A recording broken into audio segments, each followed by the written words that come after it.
Student SS education ব্লকৰ পৰা তোমালোকক আন্তৰিক অভিনন্দন জ্ঞাপন কৰিছো।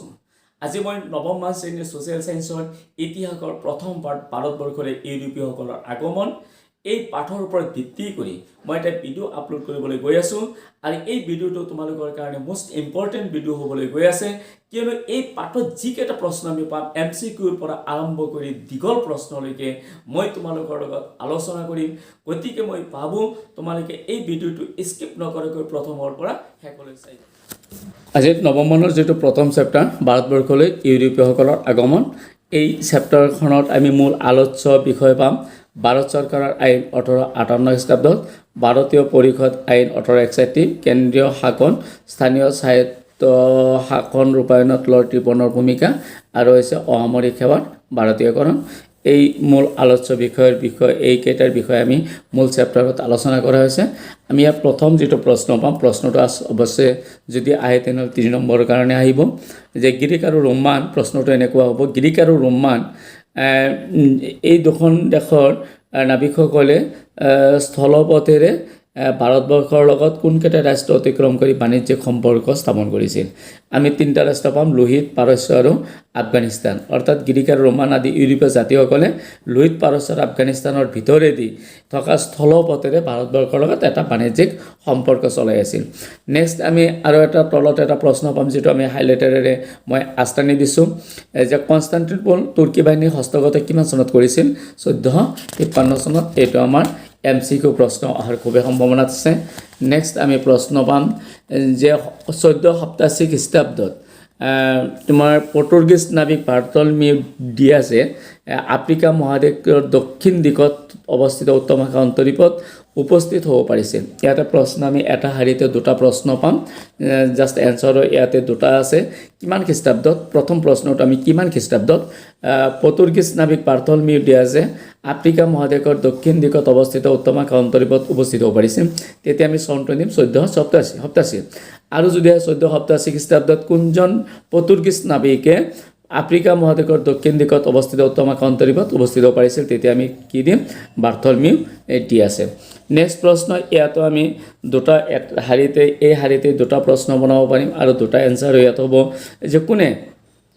ডিয়াজক অনুসৰণ কৰি 1498 খ্ৰীষ্টাব্দত দক্ষিণ ভাৰতৰ কালিকট বন্দৰত উপস্থিত হৈছিল তেতিয়া আমি এনসাৰটো দিম ভাস্কো ডা গামা। আৰু নেক্সট ভাস্কো ডা গামাই ডিয়াজক অনুসৰণ কৰি কিমান খ্ৰীষ্টাব্দত দক্ষিণ ভাৰতৰ কালিকট বন্দৰত আহি উপস্থিত হৈছিল তেতিয়া আমি ইয়াৰ উত্তৰটো দিম 1498 খ্ৰীষ্টাব্দত। আমি পৰৱৰ্তী প্ৰশ্ন যেতিয়া 1580 খ্ৰীষ্টাব্দত ফ্ৰান্সিছ ড্ৰেক নামৰ এজন ইংৰাজ নাবিকে জলপথেৰে পৃথিৱী প্ৰদক্ষিণ কৰিবলৈ সমৰ্থন হৈছিল। ইয়াত আমি ঠিক এটা হাৰি দুটা প্ৰশ্ন বনাম কিমান খ্ৰীষ্টাব্দত ফ্ৰান্সিছ ড্ৰেক নামৰ এজন ইংৰাজ নাবিকে জলপথেৰে পৃথিৱী পৰিভ্ৰমণ কৰিবলৈ সমৰ্থন হৈছিল তেতিয়া আমি এনসাৰটো দিম 1580 আৰু যদি 1580 খ্ৰীষ্টাব্দত কোনজন ইংৰাজ নাবিকে জলপথেৰে পৃথিৱী পৰিভ্ৰমণ কৰিবলৈ সক্ষম হৈছিল তেতিয়া আমি এনসাৰটো দিম কি 1580 ফ্ৰান্সিছ ড্ৰেক। নেক্সট এটা প্ৰশ্ন ভাৰত আৰু ব্ৰহ্মদেশ ভ্ৰমণ কৰি কোনজন ইংৰাজে কি কৈছে সমগ্ৰ ইংৰাজ জাতিৰ কাৰণে গৌৰৱ কৰি আনিছিল তেতিয়া 1582 খ্ৰীষ্টাব্দত ৰেল্ফ ফিটছ। ইয়াতে দুটা কোৱেশ্চন হ'ব এটাৰ এনসাৰ হ'ব 1582 আৰু এটা হ'ব ৰেল্ফ ফিটছ। নেক্সট আমি প্ৰশ্নলৈ যাম বাণিজ্যিক সুবিধা লাভৰ উদ্দেশ্যে 1599 খ্ৰীষ্টাব্দত কোনে জন মিল্টন হল নামৰ এজন ইংৰাজ নাবিকে ইংলেণ্ডৰ ৰাণী এলিজাবেথৰ পৰা এখন অনুৰোধ পত্ৰলৈ প্ৰথমবাৰৰ ভাৰতভূমিত প্ৰৱেশ কৰিছিল। যদি প্ৰশ্ন হয় কিমান চনত বা কোনজন ইংৰাজ বিষয়ে ৰাণী এলিজাবেথৰ পৰা অনুমতি লৈ ভাৰতভূমিত প্ৰথমতে প্ৰৱেশ কৰিছিল আমি 1599 খ্ৰীষ্টাব্দত কোনজন মিল্টন হলে। নেক্সট আৰু এটা প্ৰশ্ন আহিব পাৰে 1599 খ্ৰীষ্টাব্দত মিল্টন হলে ইংলেণ্ডৰ কোনজন ৰাণীৰ পৰা অনুৰোধ পত্ৰ লৈ ভাৰতভূমিত প্ৰৱেশ কৰিছিল তেতিয়া আমি দিম ৰাণী এলিজাবেথৰ অনুৰোধ পত্ৰ লৈ। নেক্সট আমি প্ৰশ্ন দিম যে ইংৰাজসকলে লণ্ডনত বাণিজ্যিক প্ৰতিষ্ঠান কিমান খ্ৰীষ্টাব্দত গঠন কৰিছিল। আমি ইয়াত ধুনীয়াকৈ ইয়াত লিখা আছে এনসাৰটো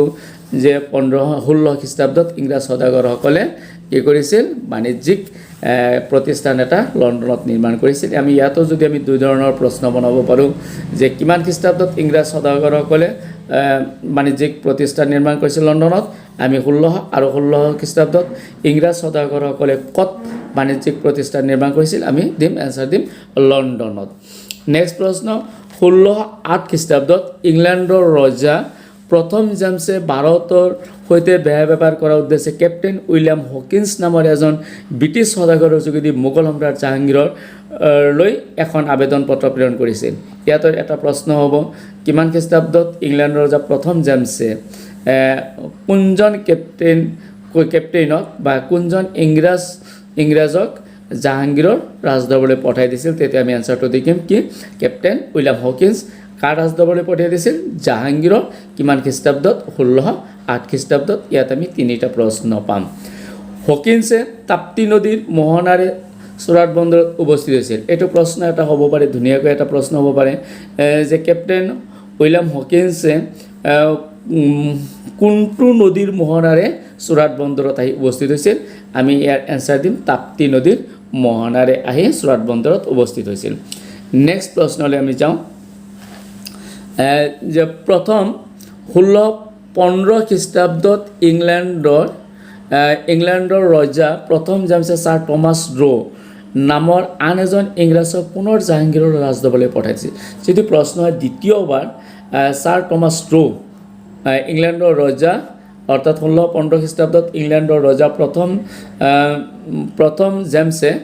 কাক জাহাংগীৰৰ ৰাজদৰবাৰলৈ পঠিয়াই দিছিল আমি ইয়াৰ শুদ্ধ উত্তৰটো দিম কি ছাৰ টমাছ ৰক পুনৰ জাহাংগীৰৰ ৰাজদৰবাৰলৈ পঠিয়াই দিছিল আমি পৰৱৰ্তীলৈ যাম যে 1715 খ্ৰীষ্টাব্দত ছাৰ জন চাৰমনৰ নেতৃত্বত ইংৰাজ লোকৰ এটা স্বজাতি দলে মোগল সম্ৰাট ফাৰুক শ্বাহক সাক্ষাৎ কৰি পুনৰ বাণিজ্যিক চুক্তিৰ প্ৰস্তাৱ আগবঢ়াইছিল কিমান খ্ৰীষ্টাব্দত আমি এইটো 1715 খ্ৰীষ্টাব্দটো মনত ৰাখিম তাৰপিছত আমি কাৰ ৰাজদৰবাৰলৈ গৈছিল ফাৰুক শ্বাহৰ ৰাজদৰবাৰলৈ কাৰ নেতৃত্বত গৈছিল জন চাৰমনৰ নেতৃত্বত গৈছিল আমি ইয়াতে তিনিটা প্ৰশ্ন মনত ৰাখিম ঠিক যি সময়ত ফাৰুক শ্বাহৰ ৰাজদৰবাৰলৈ গৈছিল সেই সময়ত ফাৰুক শ্বাহৰ কি আছিল তাৰ নৰিয়াত আছিল আৰু ইংৰাজৰ লগত এজন ডক্টৰ আছিল তাৰ নাম আছিল কি ডক্টৰ হেমিল্টন ভাৰতবৰ্ষত থিতাপি লোৱা ইষ্ট ইণ্ডিয়া কোম্পানীৰ মুখ্যতঃ দুটা উদ্দেশ্য আছিল আমি প্ৰথম উদ্দেশ্য আছিল বেয়া বেপাৰ কৰা আৰু দ্বিতীয় উদ্দেশ্যটো আছিল ৰাজ্য শাসন কৰাৰ সপোন দেখিছিল আমি এইটো 2 নম্বৰৰ প্ৰশ্ন আহিব ইয়াত অনুশীলনত এইটো কোৱেশ্চন আছে এই প্ৰথম আৰু প্ৰধান উদ্দেশ্য আছিল বেয়া বেপাৰ কৰা আৰু দ্বিতীয় উদ্দেশ্য আছিল ৰাজ্য শাসন কৰা এইখিনি লিখিলে হ'ব আৰু লং প্ৰশ্ন এটা আমি এই অনুশীলনত আছে এইটো আমি পাম 1611 খ্ৰীষ্টাব্দত গোলকুণ্ডা ৰাজ্যৰ সুলতানৰ পৰা অনুমতি লৈ কোম্পানীয়ে মছলিপট্টমত এটা বাণিজ্য কেন্দ্ৰ স্থাপন কৰে প্ৰশ্ন এইটো আহে যে ইষ্ট ইণ্ডিয়া কোম্পানীয়ে প্ৰথমতে বাণিজ্য কেন্দ্ৰটো কিমান চনত আৰু ক'ত প্ৰতিষ্ঠা কৰিছিল আমি এনসাৰটো দিম 1611 ক'ত কৰিছিল মছলিপট্টমত কৰিছিল প্ৰথম বাণিজ্যিক কেন্দ্ৰ আৰু 1636 খ্ৰীষ্টাব্দত কোম্পানীয়ে আৰমাগাঁৱত দ্বিতীয়টো বাণিজ্যিক কেন্দ্ৰ প্ৰথমটো কৰিছিল যেনেকৈ আমি মছলিপট্টমত দ্বিতীয়টো কৰিছিল ক'ত আৰমাগাঁৱত কিমান চনত প্ৰথমটো আছিল 1611 আৰু দ্বিতীয়টো আছিল 1636 1639 খ্ৰীষ্টাব্দত চন্দ্ৰগিৰি ৰজাৰ লগত চুক্তি কৰি মাদ্ৰাজৰ কাষৰীয়া ঠাই এটুকুৰালৈ আৰমাগাঁৱৰ বাণিজ্য কেন্দ্ৰটো তুলি নি এই কেন্দ্ৰটোৰ এটা নতুন নাম দিয়া হৈছিল যাৰ নাম আছিল ফৰ্ট ছেণ্ট জৰ্জ তাৰপিছত আমি আহোঁ আমি 1690 খ্ৰীষ্টাব্দত জবচাৰ্ণ নামৰ কোম্পানীৰ এজন বিষয়া বংগৰ নবাবৰ লগত কৰা এখন চুক্তিৰ যোগেদি বছৰি 1200 টকাৰ খাজনাৰ বিনিময়ত কালিঘাট অৰ্থাৎ কলিকতা চোতানটি আৰু গোবিন্দপুৰ নামৰ তিনিখন গাঁৱৰ জমিদাৰী সত্য কোম্পানীয়ে লাভ কৰি এটা বাণিজ্য কেন্দ্ৰ আৰম্ভ কৰে আৰু এই তিনিখন ঠাইৰ সমষ্টিকেই পৰৱৰ্তীকালত কি কৰা হয় কলিকতা নগৰৰ ভেটিলৈ ৰূপান্তৰিত হৈছিল আমি যদি প্ৰশ্ন ইয়াতে আমি কওঁ কি কোন তিনিখন ঠাই লগ লাগি কলিকতা হৈছিল আমি আনসাৰটো কি দিম কালিঘাট চোতানটি আৰু গোবিন্দপুৰ এই তিনিখন ঠাইৰ সমষ্টি কি হৈছিল কলিকতা নগৰ হৈছিল পৰৱৰ্তী প্ৰশ্ন যে ক্লাইভে নিজৰ কোম্পানীৰ স্বাৰ্থত আনবোৰ বিদেশী ইউৰোপিয়ান কোম্পানীক ভাৰতৰ পৰা বহিষ্কাৰ কৰা আঁচনি লৈছিল যে ক্লাইভে এইটো আমি ডাঙৰ প্ৰশ্ন আছে এইটো আমাৰ মই দেখাই দি আছোঁ তোমালোকৰ ডাঙৰ প্ৰশ্ন যিটো এই প্ৰশ্নটো ভাৰতত ব্ৰিটিছ সাম্ৰাজ্যবাদ প্ৰতিষ্ঠাৰ পথ সুগম কৰি তোলা ইষ্ট ইণ্ডিয়া কোম্পানীৰ আটাইতকৈ উল্লেখযোগ্য ব্যক্তিজন কোন তেওঁ কি কৌশলেৰে ব্ৰিটিছ সাম্ৰাজ্যৰ লাই খুঁটা স্থাপন কৰিছিল 4টা যুক্তিৰে লিখা আমি এই ব্যক্তিজনৰ নাম হ'ব ৰবাৰ্ট ক্লাইভ আৰু তেওঁ চাৰিটা আছিল তেওঁৰ উল্লেখযোগ্য লক্ষ্য বা এই কাৰ্যপন্থাৰ দ্বাৰা ভাৰতবৰ্ষত লাইকোটা স্থাপন কৰিছিল তাৰ প্ৰথম হৈছে ক্লাইভে নিজৰ কোম্পানীৰ স্বাৰ্থত অৰ্থাৎ ইষ্ট ইণ্ডিয়া কোম্পানীৰ স্বাৰ্থত আনবোৰ বিদেশী ইউৰোপিয়ান কোম্পানী আৰু যি বিদেশী কোম্পানী আমাৰ ভাৰতবৰ্ষত আছিল সেই প্ৰত্যেকটা বিদেশী কোম্পানীক ভাৰতবৰ্ষৰ পৰা খেদি দিয়াৰ আঁচনি গ্ৰহণ কৰিছিল তেওঁ যুদ্ধ বা নতুবা মিত্ৰতাৰ পাখেৰে দেশীয় ৰজাসকলক কোম্পানীৰ ফলীয়া কৰিবলৈ প্ৰচেষ্টা কৰিছিল তেওঁ দুটা পন্থা লৈছিল এটা হৈছে যুদ্ধ কৰি নাইবা মিত্ৰতা ৰজাসকলৰ লগত মিত্ৰতা কৰি ৰজাসকলক কোম্পানীৰ ফলীয়া কৰিবলৈ প্ৰচেষ্টা হাতত লৈছিল বংগৰ নবাব হায়দৰাবাদৰ নিজাম আবাদৰ নবাব ৰাজপুতনাৰ ৰজা আদিয়ে কোম্পানীৰ সৈতে মিত্ৰতা কৰি প্ৰত্যেকেই নিজৰ নিজৰ কৰ্তৃত্ব বিসৰ্জন দিব লগা হৈছিল ৩ নম্বৰ আৰু এটা যুক্তি পাম ৪ নম্বৰটো হৈছে মোগল সাম্ৰাজ্য পতনৰ এইটো হৈছে ৪টো হৈছে আমি লাইকোটা স্থাপন কৰা এটা পাম পলাচী যুদ্ধত বংগ বিহাৰ আৰু উৰিষ্যাৰ নবাব চিৰাজউদ্দৌলাক চল চাতুৰীৰে পৰাস্ত কৰি ভাৰতবৰ্ষত ব্ৰিটিছ সাম্ৰাজ্যৰ লাইকোটা স্থাপন কৰি ব্ৰিটিছ সাম্ৰাজ্যৰ প্ৰতিষ্ঠাৰ পথ সুগম কৰি তুলিছিল এইখিনি আমি যেটো লং প্ৰশ্ন আমি 3 নম্বৰ পাৰো ৰবাৰ্ট ক্লাইভৰ এই 4টা পইণ্ট আমি দি দিলে যথেষ্ট হ'ব এতিয়া আমি 4 নম্বৰ যেটো আমি এটা এটা প্ৰশ্ন পাম আমি 2 নম্বৰৰ শৰ্ট প্ৰশ্নৰ 2 নম্বৰৰ এটা পাম যে প্ৰথমটো হৈছে মোগল সাম্ৰাজ্যৰ মই তোমালোকক অনুশীলনত দেখাই দিওঁ তেতিয়াহ'লে তোমালোকৰ বেছি মনত থাকিব পৰাধীন ভাৰতত ব্ৰিটিছ শাসনৰ সময়ছোৱা কোন দুটা মূল ভাগত ভগাব পাৰি সময় উল্লেখ কৰি লিখা এতিয়া আমি সেই পৰাধীন ভাৰতবৰ্ষৰ ভাগ দুটা হৈছে সময়খিনি হৈছে যে প্ৰথমটো হৈছে যে মোগল সাম্ৰাজ্য পতনৰ পৰা আৰম্ভ কৰি 1857 খ্ৰীষ্টাব্দৰ চিপাহী বিদ্ৰোহলৈকে এটা আৰু দ্বিতীয়টো হৈছে 1858 খ্ৰীষ্টাব্দৰ পৰা 1947 খ্ৰীষ্টাব্দত ভাৰতীয় হাতত ক্ষমতা হস্তান্তৰলৈকে এইখিনি ধুনীয়াকৈ তোমালোকৰ কাৰণে হাইলাইটেড ৰাষ্ট্ৰনী দিছোঁ জাষ্ট এইখিনি মুখস্থ কৰিলে তোমালোকে 2 পাবা আৰু বেলেগ মুখস্থ কৰিব নালাগে এতিয়া আমি নেক্সট প্ৰশ্নলৈ আহোঁ যে 1835 খ্ৰীষ্টাব্দত কোম্পানীৰ মুদ্ৰাৰ পৰা মোগল সম্ৰাটৰ নামটো আঁতৰাই দিয়া হৈছিল যে কোম্পানী ইষ্ট ইণ্ডিয়া কোম্পানীৰ যেটো মুদ্ৰা আছিল সেই মুদ্ৰাৰ ইয়াৰ 1835 চনৰ আগলৈকে কি আছিল মোগল সম্ৰাটৰ নাম আছিল কিন্তু 1835 চনৰ পৰা কি কৰা মোগল সম্ৰাটৰ নামটো আঁতৰাই দিয়া হয় আমি এটা 9 নম্বৰৰ এটা প্ৰশ্ন পাম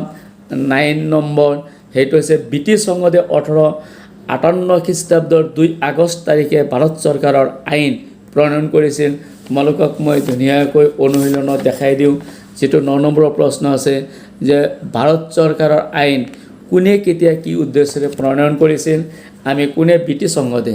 এনসাৰটো কি হ'ব প্ৰথম ব্ৰিটিছ সংসদে কিমান খ্ৰীষ্টাব্দত 1858 খ্ৰীষ্টাব্দৰ 2 আগষ্ট তাৰিখে ভাৰত চৰকাৰৰ আইন প্ৰণয়ন কৰিছিল আৰু এই উদ্দেশ্য কি আছিল এই আইনে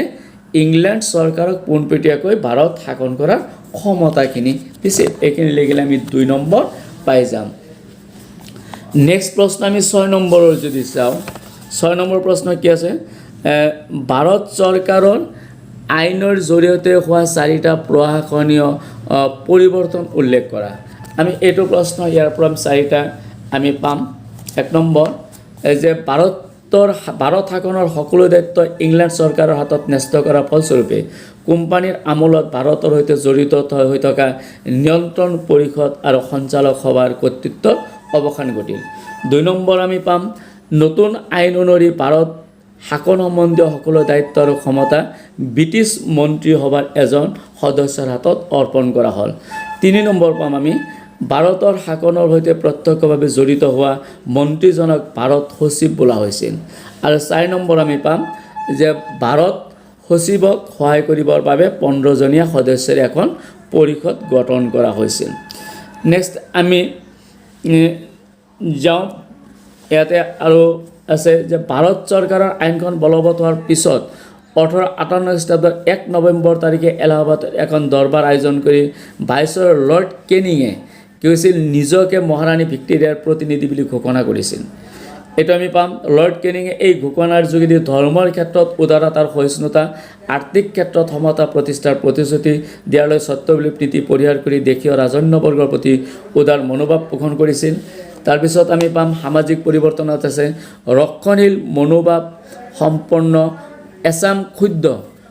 ভাৰতীয় প্ৰজাই চিপাহী বিদ্ৰোহৰ প্ৰতি সমৰ্থন জনাইছিল যদিও বিদ্ৰোহৰ ব্যৰ্থতাই এইসকলক সংস্কাৰ বিৰোধী মনলৈ গতিশীলতা কঢ়িয়াই আনিছিল। 4 নম্বৰ পাম আমি চিপাহী বিদ্ৰোহৰ পাছত ব্ৰিটিছ চৰকাৰৰ প্ৰত্যক্ষ শাসনে ভাৰতীয়ৰ মনত ক্ৰমান্বয়ে একতাৰ ভাৱ জগাই তুলিছিল। আমি আৰু এটা প্ৰশ্ন পাম 7 নম্বৰৰ লং প্ৰশ্ন পাম 1859 খ্ৰীষ্টাব্দত বংগ ৰাজ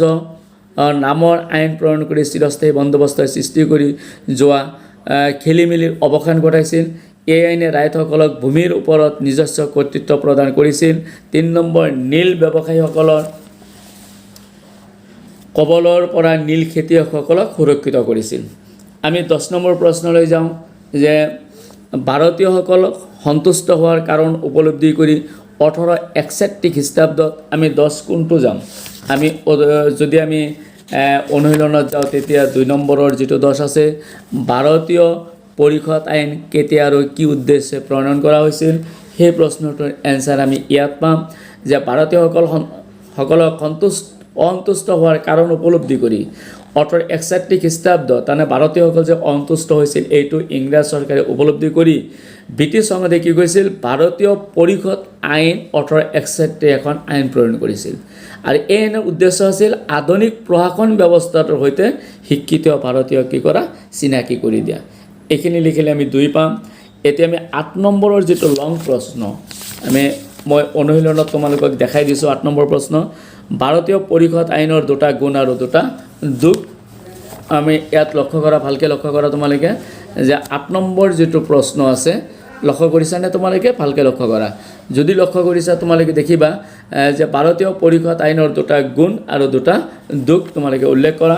আমি পৃষ্ঠা নম্বৰ 14 নম্বৰ পৃষ্ঠাত পাম 1861 খ্ৰীষ্টাব্দত ভাৰতীয় পৰিষদ আইনে কেন্দ্ৰ আৰু প্ৰদেশসমূহৰ বিধানমণ্ডল গঠনৰ নিৰ্দেশ দিছিল। এইটো আছিল গুণ আছিল। নেক্সট আমি 2 নম্বৰ গুণটো পাম যে ক্ষমতা বিকেন্দ্ৰীকৰণ পদ্ধতিৰ আধাৰত কেন্দ্ৰীয় আৰু প্ৰদেশ বিধানমণ্ডলবোৰক বিধানিক ক্ষমতা ভগাই দিয়া হৈছিল। এই 2টা আমি গুণ পাম। এতিয়া আমি দুখলৈ আহোঁ বা ত্ৰুটিলৈ আহোঁ আমি পৃষ্ঠা নম্বৰ 16 যাম 15 পৃষ্ঠাত নাই 16 পৃষ্ঠাত আমি পাম কি পাম যে এই আইনখনে নৱগঠিত প্ৰাদেশিক বিধান পৰিষদসমূহক নিজাকৈ কিছু আইনী ক্ষমতা দিছিল যদিও প্ৰকৃতপক্ষে এই ক্ষমতা আছিল কেৱল নামমাত্ৰহে। 2 নম্বৰ আমি যাম একেখন আইনেই বংগৰ গভৰ্ণৰ জেনেৰেলক অপৰিসীম ক্ষমতাৰ অধিকাৰী কৰিছিল। এইটো আমি 8 নম্বৰ প্ৰশ্ন আমাৰ কি হ'ব শেষ হ'ব। এতিয়া আমি 9 নম্বৰ দীঘল প্ৰশ্নলৈ যাওঁ তোমালোকক প্ৰশ্নটো আকৌ মই দেখাই আনো 9 নম্বৰ প্ৰশ্নত কি খুজিছে ইংৰাজৰ সময়ত স্থানীয় সাহিত্য শাসনৰ জৰিয়তে হোৱা পৰিৱৰ্তনসমূহ আলোচনা কৰা। এতিয়া আমি 9 নম্বৰ প্ৰশ্নলৈ যাওঁ আমাৰ নাম্বাৰিং মই তোমালোকৰ কাৰণে নাম্বাৰিং কৰি দিছোঁ আৰু নাম্বাৰিং কৰি দিলে তোমালোকে কমপ্লিট নাম্বাৰ পাবা যে লৰ্ড ৰিপনে 1882 খ্ৰীষ্টাব্দত ঐতিহাসিক প্ৰস্তাৱ মৰ্মে প্ৰত্যেকটো মহকুমাত একোখনকৈ লোকেল বোৰ্ড বা আঞ্চলিক বোৰ্ড গঠন কৰে 1 নম্বৰ। আৰু 2 নম্বৰ দিবা তোমালোকে লৰ্ড ৰিপনে সাহিত্য শাসনৰ প্ৰস্তাৱসমূহ সমগ্ৰ ভাৰতবৰ্ষতে কাৰ্যকৰী কৰিবলৈ নিৰ্দেশ দিছিল। তেওঁ এই নিৰ্দেশসমূহ প্ৰদেশসমূহৰ মুখ্য শাসনকৰ্তাসকলে 2 ধৰণে কাৰ্যকৰী কৰিছিল। 3 নম্বৰ আমি পাম গ্ৰাম্য অঞ্চলৰ দৰে নগৰ অঞ্চলতো স্থানীয় সাহিত্য শাসনৰ তলতে আছিল। 4 নম্বৰ পাম 1882 খ্ৰীষ্টাব্দত স্থানীয় সাহিত্য শাসনৰ প্ৰস্তাৱ মৰ্মে নগৰীয়া এলেকাসমূহত নগৰপালিকা আৰু পৌৰসভা গঠন কৰা হৈছিল। এইখিনি আমি পাম। এতিয়া আমি 9 নম্বৰ প্ৰশ্ন এইখিনি গ'ল আহিলে তোমালোকৰ 4 আহিব 4 আহিলে আমি 4টা পইণ্ট দিম আৰু যদি 2 আহে তেতিয়া আমি পইণ্ট আমি কি দিম 2টা পইণ্ট দিম। এতিয়া মই 10 নম্বৰ যিটো শেষৰ প্ৰশ্নটো তোমালোকে 10 নম্বৰ শেষৰ আগৰটো প্ৰশ্ন তোমালোকে চোৱা অসামৰিক সেৱাত কেনেকৈ ভাৰতীয়সকলক অন্তৰ্ভুক্ত হৈছিল এই সেৱাৰ বিকাশ সম্পৰ্কে আলোচনা কৰা। আমি 10 নম্বৰ প্ৰশ্নটো দীঘল প্ৰশ্ন হ'ব মই দীঘল হিচাপে তোমালোকক হাইলাইটাৰে মই আস্থানি দিছোঁ তোমালোকে লক্ষ্য কৰিবা ইষ্ট ইণ্ডিয়া কোম্পানীৰ চাবা ইয়াতে 10L বুলি লিখা আছে 10L অৰ্থাৎ 10 মানে 10 নম্বৰ প্ৰশ্ন আৰু L মানে দীঘল এই প্ৰশ্নটো তোমালোকে লক্ষ্য কৰিবা ইষ্ট ইণ্ডিয়া কোম্পানীৰ শাসনকালত ভাৰতবৰ্ষৰ লোকসেৱাৰ পদবীসমূহ কেৱল ইংৰাজ লোকৰ দ্বাৰাহে প্ৰণয়ন কৰা হৈছিল। ইয়াৰ মাজত আৰু 3টা দিয়াৰ দৰকাৰ নাই শিক্ষিত ভাৰতীয়ৰ মনত গঢ়ি উঠা এনে প্ৰৱণতাৰ প্ৰতি লক্ষ্য ৰাখি 19বিংশ শতিকাৰ 70ৰ দশকৰ পৰা ভাৰতীয়সকলক লোকসেৱাৰ পদবীত নিযুক্তি দিয়াৰ ব্যৱস্থা কৰা হৈছিল। আমি লাষ্ট তললৈ আহোঁ একেবাৰে লক্ষ্য কৰিবা 1833 খ্ৰীষ্টাব্দৰ চনদে ভাৰতীয় লোকক শাসনৰ উচ্চ পদবীত মকৰল কৰাৰ ক্ষেত্ৰত সন্মতি জনাইছিল আইনখনে ভাৰতীয় লোকসেৱাৰ পদবীত নিযুক্তিৰ ক্ষেত্ৰত অৰ্হতা নিৰ্ধাৰণৰ ব্যৱস্থা ল'বলৈ নিৰ্দেশ দিছিল আমি মাজৰ আৰু এইখিনি দিয়াৰ প্ৰয়োজন নাই তোমালোকে 1833 পৰা দিয়া 1833 খ্ৰীষ্টাব্দৰ ডেপুটি মেজিষ্ট্ৰেট আৰু 1843 খ্ৰীষ্টাব্দৰ ডেপুটি কালেক্টৰ নামৰ দুটা পদবীৰ সৃষ্টি কৰি দুয়োটা পদবীৰ বাবে ভাৰতীয় ব্যক্তি উপযুক্ত হ'ব বুলি জানিবলৈ দিছিল নেক্সট আমি এটা পেৰাগ্ৰাফ কৰিব আহা 1853 খ্ৰীষ্টাব্দৰ চনদে লোকসেৱাৰ বাবে প্ৰতিযোগিতামূলক পৰীক্ষা অনুষ্ঠিত কৰাৰ বাবে নিৰ্দেশ দিছিল ভাৰতীয় লোককো এই পৰীক্ষাত অৱতীৰ্ণ হোৱাৰ বাবে অনুমতি দিছিল এটা হাৰি আমি এৰি আহোঁ 1858 খ্ৰীষ্টাব্দৰ মহাৰাণীৰ ঘোষণাই পত্ৰই দেশীয় লোককো নিৰপেক্ষভাৱে লোকসেৱাৰ পদবীত নিয়োগ কৰাৰ আশ্বাস দিছিল এই আশ্বাসৰ ভিত্তিত ভাৰত সচিবে এখন কমিটি গঠন কৰি দিছিল কমিটিয়ে ভাৰতীয় লোকসেৱাৰ বাবে প্ৰতিযোগিতামূলক পৰীক্ষা ভাৰতত অনুষ্ঠিত কৰাৰ উপদেশ দিছিল নেক্সট আমি আৰু এটা পেৰাগ্ৰাফ লৈ যাম পেৰাগ্ৰাফটো তোমালোকে ভালকৈ লক্ষ্য কৰা ধুনীয়াকৈ তোমালোকৰ কাৰণে আস্থানি দিছোঁ 1865 খ্ৰীষ্টাব্দলৈকে লোকসেৱা পৰীক্ষাত অৱতীৰ্ণ হোৱা পৰীক্ষাৰ্থীৰ সৰ্বোচ্চ বয়সসীমা আছিল 22 বছৰ কিন্তু 1866 খ্ৰীষ্টাব্দত এই সৰ্বোচ্চ বয়সসীমা 21 বছৰলৈ কৰা হৈছিল এটা হাৰি আমি বাদ দি 1866 খ্ৰীষ্টাব্দত প্ৰথমজন ভাৰতীয় ব্যক্তি সত্যেন্দ্ৰনাথ ঠাকুৰে ভাৰতীয় লোকসেৱাৰ পদবী লাভ কৰিব পাৰিছিল এইটো এটা তোমাৰ MCQ আহে যে লোকসেৱা আয়োগৰ পদবী লাভ কৰা প্ৰথম ভাৰতীয় ব্যক্তিজন কোন আছিল আমি ইয়াৰ এনসাৰ দিম কি সত্যেন্দ্ৰনাথ ঠাকুৰ 1871 খ্ৰীষ্টাব্দত তিনিজন ভাৰতীয় ক্ৰমে সুৰেন্দ্ৰনাথ বন্দ্যোপাধ্যায় ৰমেশ চন্দ্ৰ দত্ত আৰু বিহাৰী লাল গুপ্তাই এই পৰীক্ষাত কৃতকাৰ্যতা হৈছিল এইখিনি আমি দিলোঁ তাৰপিছত আমি লাষ্ট এটা হাৰি পাম ইয়াতে 22 লৰ্ড লিটনৰ কাৰ্যকালত ভাৰতীয় লোকসেৱাৰ পৰীক্ষাৰ্থী বয়স 21 বছৰৰ পৰা আকৌ 19 বছৰলৈ হ্ৰাস কৰা হৈছিল তাৰপিছত আমি পৰৱৰ্তী পৃষ্ঠাত পাম ভাৰতীয় জাতীয় কংগ্ৰেছ জন্মলগ্নৰ পৰাই লোকসেৱাৰ পৰীক্ষাসমূহত ইংলেণ্ড আৰু ভাৰতত একেলগে অনুষ্ঠিত কৰাৰ দাবী জনাই আছিল 22 লৰ্ড ডাফৰিনে গোটেই বিষয়টো বিবেচনা কৰিবলৈ 1886 খ্ৰীষ্টাব্দত পাব্লিক ছাৰ্ভিচ কমিশ্যন গঠন কৰিছিল আমি নেক্সট আৰু অলপ যাম মণ্টেগু ট্ৰান্সপোৰ্ট প্ৰতিবেদনে ইংলেণ্ড আৰু ভাৰতত একেলগে লোকসেৱাৰ পৰীক্ষা অনুষ্ঠিত কৰাটো চৰকাৰৰ এটা ঘোষিত নীতি বুলি প্ৰকাশ কৰিছিল আমি এইখিনি আমি যদি দিওঁ নিশ্চিতভাৱে আমাৰ অলপ ডাঙৰ হ'ব কমপক্ষে কিন্তু আৰু অলপ মই দি দিওঁ এই লাষ্টত যেটো ইণ্ডিং পেৰাগ্ৰাফটো তোমালোকে ইয়াৰ পৰা দিবা যে ভাৰতবৰ্ষ স্বাধীন হোৱাৰ পিছৰ লোকসেৱাত নিয়োগৰ পুৰণি পদ্ধতিটো অবিলুপ্তি কৰিছিল সৰ্বভাৰতীয় লোকসেৱা আয়োগ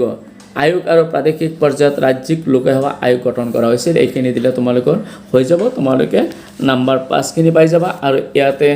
আৰু এটা MCQ প্ৰশ্ন আছে বা 2 নম্বৰৰ এটা প্ৰশ্ন মাজত ৰৈ গ'ল 1923 চনত কি কৈছিল ব্ৰিটিছ চৰকাৰে লি আয়োগ গঠন কৰিছিল